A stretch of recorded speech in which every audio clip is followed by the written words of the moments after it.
Welcome back into the restaurant show. I'm Eric, and this is Gary. Always a pleasure to have you, Gary. Flix BrewHouse. Man, I can't run out of good things to say about you, or I'm not running out of good things. That's a bad way to start. But let's just look I at can all supply the you food with here. some. Yes, plenty of reasons. Right. Look at all the food we have here. So we have a Cuban sandwich. We've got a buffalo chicken wrap.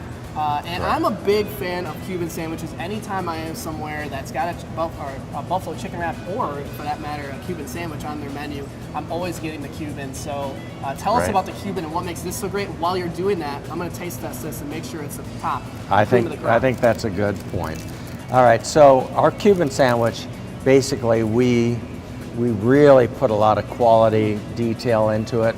As you can see, you want to stop eating, or you're okay? You just finished the episode off. I'm going to continue eating. All right.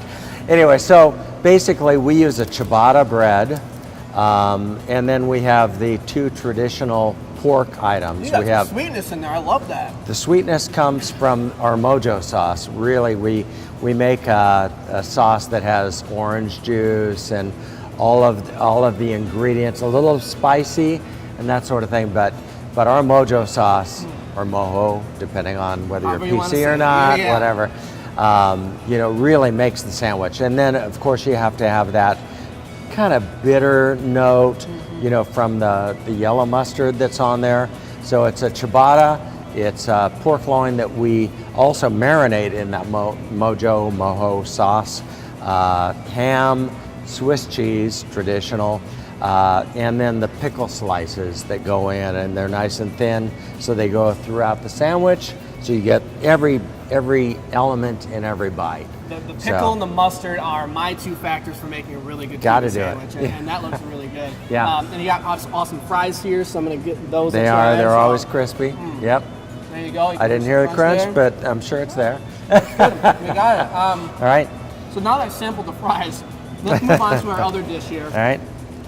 So the buffalo chicken wrap. Correct. So what makes this great wrap? Obviously, I got some secret back in the kitchen about you got to heat up that tortilla before you wrap it, otherwise you're going to tear it. So we do. Tell me the secrets. So well, don't tell me all the secrets. Well, everyone knows. Again, they'll see it. We've done some background as far as the fact that you got to warm that tortilla so it doesn't tear when you wrap it tightly to make sure all the elements stay in place. And it's especially important, when you're in a dark theater, that if it's not tightly wrapped, it's going to end up on your lap, right? So I think the other part too is you can see this. Look how tightly this is packed here, and it's not just all lettuce. You got a bunch of chicken in there, and so again, we got to test that for you. No, it's all about the meat and cheese. So the meat is of course chicken tenders basically that are fried, and then they're tossed in our signature buffalo sauce. And then you have the blue cheese crumbles in there. You have a little celery. Not overly powerful. No, it all works together. The buffalo chicken concept is basically portrayed here. That you have all the elements and in a balance that really, really works, I think. And again, it's not going to be on your lap. Gary, thanks for everything you've done for us. Now, I do want to talk Eric. with your brewmaster, because when you talk about spicy foods, you want to mix that together with a really nice beer. So we're going to talk with Nick here next. Great. All right, thanks. All right, so we told you we're going to talk with Nick a little bit more about the brewery aspect, how beers are made. We've talked about the buffalo chicken, wrap and the Cuban sandwich and foods like that. Usually people are thinking of wine when thinking about pairings, but we're talking about food and beer pairings. So what makes, especially with a food that can be spicy like a buffalo chicken wrap or something like that, what makes an IPA a good match for that?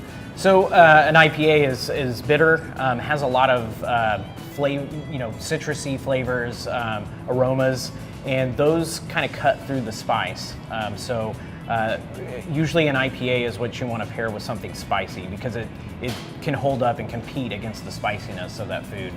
Yeah, that's a good point, because and I'm not huge into some of the spicy foods, but big into the IPAs, so kind of making those two work together is good for maybe helping me with my problem with spicy foods. Yeah. So let's talk about what makes a good IPA. So we're looking at some of the processes. You can see the equipment around us. the steps that need to make an IPA different than a regular lager or something like that, I imagine? Yes, and there's so many different IPAs, but today we're brewing an American IPA. Okay. So we're starting out at the BrewHouse making wort, which is unfermented beer. We're going to add a lot of these. So these are hop pellets.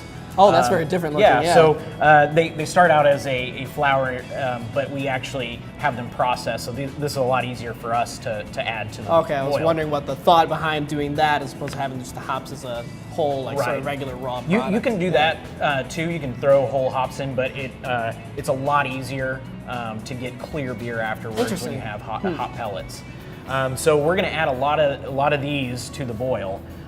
At different times of the boil are going to do different things with hops.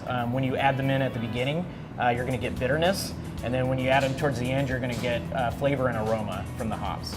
Very interesting. Yeah, I was kind of looking at, you talk about you're making an American IPA today. Do you have any sort of preference on what you like to make, or anything in particular you've made that you're like, that was the best beer I've ever made or had? Or... I'm more of an old school brewer, so I really like American IPAs and West Coast IPAs. The new trend is more towards hazy IPAs, where a lot less bitterness and a lot more of the flavor and aroma. But I like them all. I'm definitely a hop head, so I like everything. Suppose you got to be when you have that job. So yes, exactly. I kind of want to ask you one more question here, quick, and just kind of about what the process is between making certain different types of IPAs or APAs, or how did you even get this job, and what kind of foods or beers, excuse me, what can people expect when they come to Flix? Can you name a few? Yeah, sure. So we're doing part of the cool part of this job is being able to pair beers and movies together. So we just did a showing of the Labyrinth, and we did a hazy IPA called Hoggle Haze. Perfect. So we'll do special releases of beers specifically for movies. Bohemian Rhapsody is coming out soon, and we're doing a Bohemian Pilsner for that. There you go. Well, awesome. Thanks for all your knowledge and everything. I'd shake your hand, but I'm going to knock those out of your hand. So we'll have to continue to check in with Flix BrewHouse and everything you guys do. And Nick, thank you so much. No problem. Thank you for tuning in. We'll have more Restaurant Show after this.